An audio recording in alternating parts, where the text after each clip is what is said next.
It all starts by introducing us to a girl named Kitoko Igualada, but we will just call her Kodo. Kodo is sitting outside on a hospital bench, and then she goes over to talk to a boy named Kuro, who is our main protagonist. She greets him, but the boy is confused since he doesn't know who she is. She then goes on to say, "How can't you remember the girl who saved your own life?" But he replies saying he can't remember ever being in danger that bad for someone to need to save his life.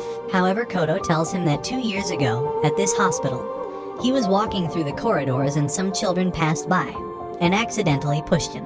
But before he fell down, Kodo was there to save him and grabbed him before he fell. Kuro and his girlfriend Saki thanked her that day, and he promised that he will always remember her. And at that moment, it was love at first sight for Kodo. Kodo was so intrigued at the sight of Kuro, and she even refers to him as a goat-like figure with 2 demon horns, but to everyone else he looks like a normal boy. We now go back to the present, and Kuro tells her he now remembers her, and then apologizes and tells her he's not good at remembering girls' faces, especially as she's wearing a new hat.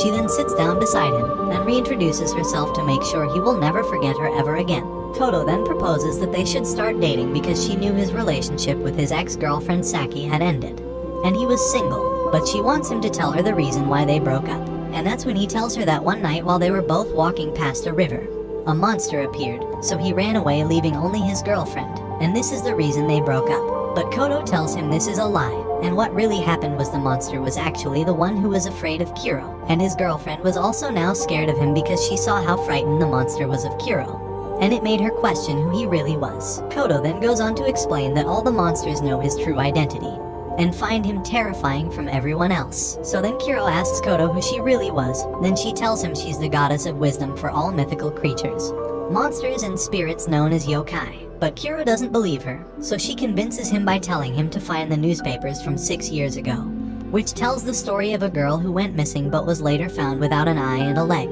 Kodo then leaves and gets on the bus to go home. And this is when she is visited by one of the spirit creatures who asks her for help and explains that there is a demon monster lurking in the library. But she tells him that she will take care of it tomorrow because she's following Kuro. The next day we see that Kuro found the newspaper about Kodo and learns about what happened. Kodo asks him if his investigation is enough proof for him to believe her, but he says that this still doesn't prove she's a goddess of wisdom. And just at that moment, a human transforms into a fox right in front of him and tells Kodo that the library has been broken into by the monster and asks her for help. The fox takes one look at Kuro and is frightened out of his mind just by simply looking at him. After seeing the fox transform, he tells her that he now believes her story, and then they both head over to the library. When they arrive at the library, she tries talking with the monster, but it ignores her command and tries to attack her. Since Kuro can't control it either, they then try to escape. But after running for a while, he turns around and stands in front of the monster, and it ate his whole arm. Kodo gets scared, but we see that Kuro is immortal and has body regeneration, and the monster dies after eating Kuro's flesh. Kodo is shocked by this and starts asking Kuro to reveal who he really is. And then Kuro says, "You can just ask your mythical creatures who I am." He also tells her that when he was younger he ate 2 kinds of demon meat, which gave him immortal powers. The next day, Kuro goes to visit his cousin at the hospital, and there he sees Kodo. They talk about what happened in the library yesterday, and she asked him about his arm. He tells her that he's fine, and says when he was younger one of the meats he ate was from a mermaid, and that's why he has full body regeneration. But Kodo says that by eating mermaid meat you also inherit eternal youth. However, he doesn't look like a boy anymore, and he says that it could be because of the other meat he ate that is affecting the eternal youth power. She asks him what the other meat was, but he doesn't give her an answer. Right after, Kodo then invites Kuro to come and visit one of the mythical creatures, which is a giant serpent, because she heard that it has some questions that only she could help him with. But Kuro rejects going with her and tells her that he has better things to do. So she goes alone to talk with the giant serpent. The snake tells her that all the humans are forgetting about him as he hasn't received any prayers from humans in many years, and that humans no longer look up to him as a god of water. After that, he notices that Kodo is upset, so the snake asks her what's wrong. And Kodo replies that she was upset because her boyfriend Kuro didn't accompany her. She apologizes and asks the snake why he wanted her help. And this is when it tells her that a few days ago a woman threw a corpse into the lake. The woman in question is called Tanio, and the corpse was identified as a man called Yoshihara Hiru, who was Tanio's ex-boyfriend's boss. Tanio was later arrested and testified to the police that she threw the corpse into the lake because she heard about the snake that likes to eat humans and she gave it as an offering. But that was actually a lie, because the snake watched her throw it into the lake, and when she threw it in, she whispered saying, "I really hope someone finds you." He also noticed that she never attached anything heavy to the body to weigh it down, so she definitely wanted it to be found. And that's why he's asking Kodo for help, as he wants an explanation from the goddess of wisdom. She tries helping the snake by giving him several explanations as to why this occurred. But each reason she gives the snake leads to an empty plot, so she gives him one more reason as to why she did this.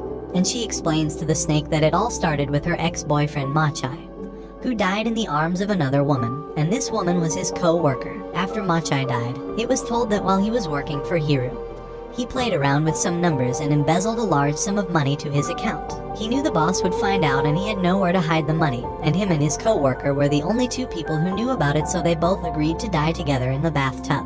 At the time this happened, Tanio was carrying his baby, and she thought she was carrying the baby of the man who just betrayed her. Later on, she ended up having a miscarriage, so she dumped the unborn baby in the river out of spite. Tanio moved on with her life and got out of the city and now lives alone in the suburbs. Years go by, and Hiru visits her house and confesses to her that he was actually the one who embezzled the money, and that Machai and his co-worker were the only two people who knew about it and threatened to make it public.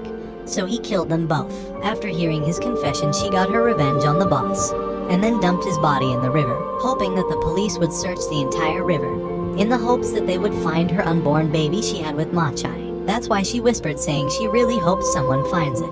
After explaining to the snake what happened, she sees Kuro, who is hiding this whole time, and listening in on the conversation. Kodo then leaves with Kuro, and Kodo tells Kuro that everything she just told the snake was a lie, because she sent one of her spirits to check on Tanio at the time she was being detained.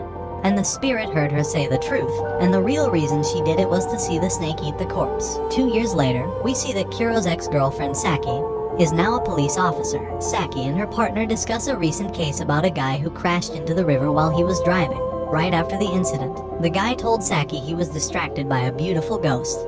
He describes her as a faceless lady with 2 big eyes, but in the police report, she wrote down that it was a puppy in the road which caused him to crash into the river. Her partner argues with her and says it's best to use the right description, but Saki told him they shouldn't mention the word ghost in their reports as it will only cause problems. Saki told her partner that this was the work of a ghost called the Steel Lady, to which he replies saying he's heard many similar cases of the Steel Lady, but still can't bring himself to believe that ghosts are actually real. Before her partner leaves, she tells him that these spirits and yokai do exist in their world, and that her own ex-boyfriend Kuro was also like these monsters, but in a human form, and that's why she broke up with him. She then starts to investigate where the incident took place, and there she meets Kodo, who happens to fall on top of her. Kodo was facing off with the Steel Lady, and this is when Saki has had enough of hearing from the Steel Lady, and wanted to defeat her right now.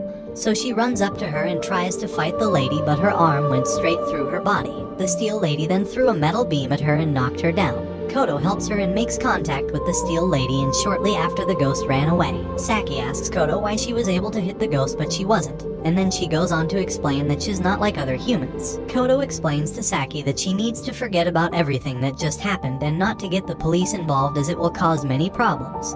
Then Saki pulls out her badge and tells her she is an officer, then offers to bring her back to the station for further questions and offers to treat her wounds she got from the fight.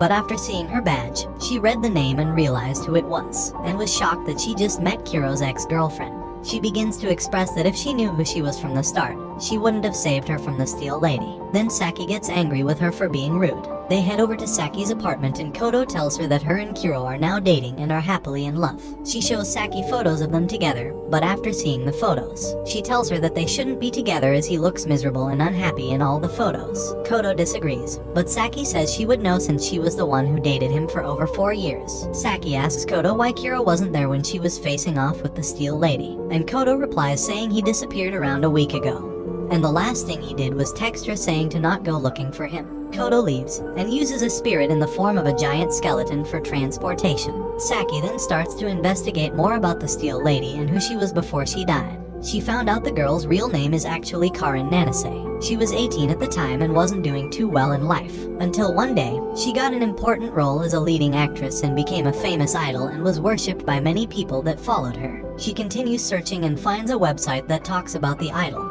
It is a fan wiki page, and there it tells her everything she needs to know about Nanase. She clicks on the wiki, and it explains the death of her father, Apparently her father died from an accident by falling down the stairs. But then there were rumors that Nanase was the one who killed her father, since he hated her for becoming famous and embarrassing his family. Because of this rumor, Nanase had to temporarily withdraw from acting. A few days later, Nanase died of steel beams falling on top of her at a construction site. Koto is also now searching for a way to defeat the Steel Lady, because all of her spirits and little creatures are too afraid of her, and since she's their goddess, she feels like she has to be the one to stop her. Later, Koto visits a restaurant and is greeted by a spirit that tells her the Steel Lady had appeared.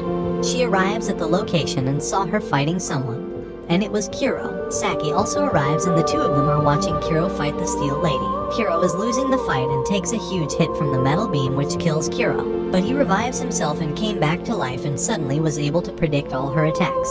Saki doesn't understand how he was able to do this, so Koto explains that the other meat he ate when he was younger was from the beast called Kyuden. Normally no one else survives after eating this meat, and his grandmother was the one who fed him both the mermaid meat. And after that his final test was to eat the meat of the Kyuden beast. After eating the Kyuden, he gained the ability to see into the future. However, he can only use this power when he dies, so when the Steel Lady kills him, he uses this power to see into the future. And when he comes back to life, he can predict all her moves. We return back to the fight and Kuro breaks her neck, but apparently this didn't hurt her because she fixes herself and then runs away. Then Kuro sees them both watching him, and they all decide to meet in Saki's apartment. They all talk about what they can do to defeat the Steel Lady. And that's when Koto explains that she is a different type of ghost from the rest of the yokai spirits because she was created by the imaginations of humans who idolized her. These people gave it a name and an appearance, so it ended up becoming real. Saki asks Koto how so many people were able to think of the same image in order to bring her to life, and she tells her it was because of the wiki page her fans created. So to stop her, they have to rewrite the story of the Steel Lady and make it interesting enough so everyone stops believing the Steel Lady is a real ghost. And if they can do this, all the believers of the Steel Lady will change their minds and she will cease to exist. To proceed with this plan, Koto needs more information and asks Saki for her investigation files. The files have all the necessary information about Karin Nanase. They go to the place of the incident, and with the help of a ghost they verify that she was indeed crushed by the metal beams. However, she never actually moved out of the way, almost like she wanted to be crushed. They talk to the ghost, and they all agree that they should come up with a fake narrative to replace the old one, and finally get rid of the Steel Lady. To confirm the story will be a success, they can use Kuro's power to see into alternate futures, and he can see the future of where the Lady Nanase will no longer exist. That night, we also see that Saki's partner was a victim of the Steel Lady. With the news of this spreading, Koto's chances of defeating the Steel Lady decrease.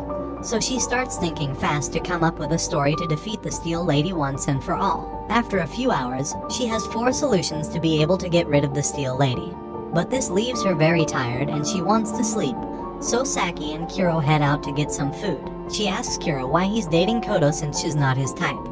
And she also tells him that she knows the truth, that he is in love with his cousin Rika, who has been in the hospital for over 3 years.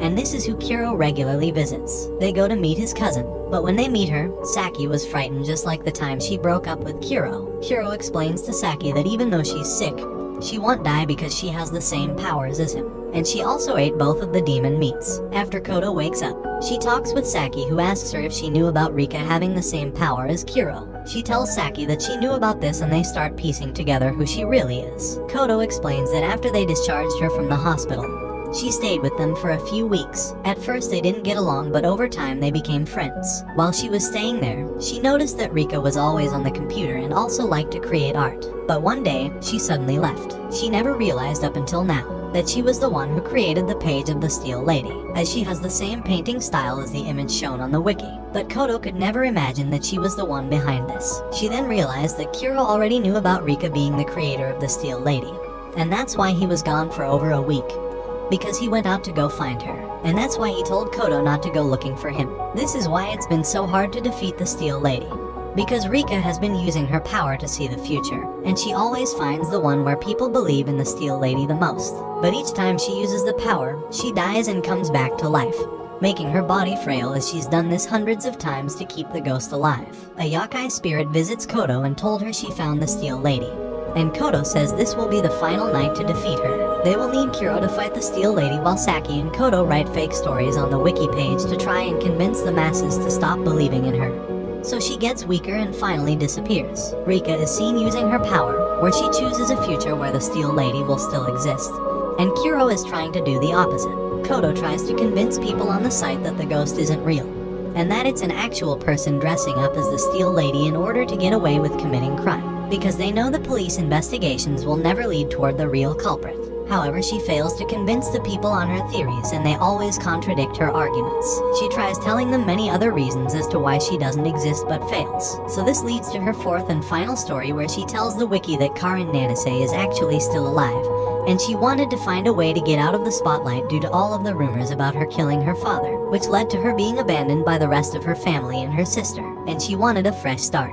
She does this by finding a look-alike of herself, and when she met her, they started talking and became friends. One day, she asked her for a favor, which was to become a decoy and help her direct the paparazzi away from the location. She agrees to help Nanase and begins to dye her hair and wear Nanase's clothes. She tells her to run into the construction site and she will meet her there later. She then hit her unconscious, and right after crushed her face with the steel beam so she couldn't be fully identified. This way Nanase could pretend to be her instead and live a normal life. But some of the users start asking what was the point of Steel Lady Nanase if the real Nanase was actually alive. And then other users point out that the real Nanase might be the one who created her and made the wiki herself in order to make the world believe she was really dead. Thanks to this, everyone started to believe that Nanase was actually still alive, and she created the website herself in order to hide the fact that she was alive, and this is when Kuro finally defeats the ghost, and she disappears from existence. Their final step is to find Kuro's cousin and defeat her, but I guess that will happen in Season 2 of Inspector. Thanks for watching. Don't forget to like and subscribe if you enjoyed, and turn on the notification bell so you never miss out on another video. Until next time guys, take care.